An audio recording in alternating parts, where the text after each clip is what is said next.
ព្រឹករះហើយកែវរកឡាមន់រងាវហើយរៀបចំបាយអើយប្តី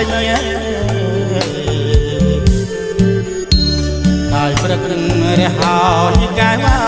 រកឡាមន់រងាវហើយរៀបចំបា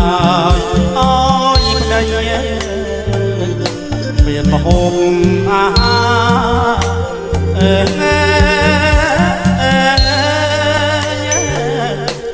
មលុស្លាបារី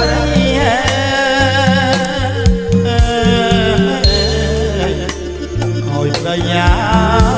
ទេត្រាឲ្យទាន់ខាបោសាពេញងងណាប់ចាប់ដៃយកញ៉ាក៏គ្រាឡាយក្រសា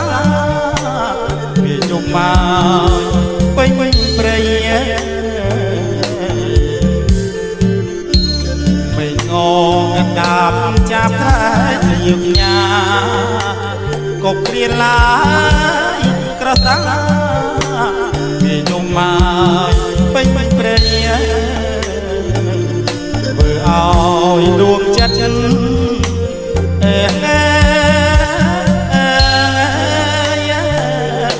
គិតដល់រៃថ្លៃ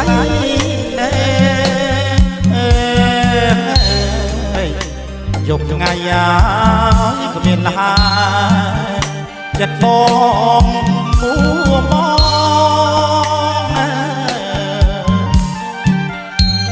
រងចាំសរយា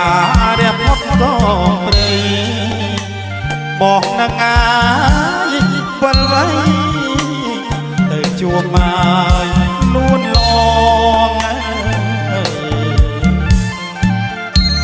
រងចាំសរយា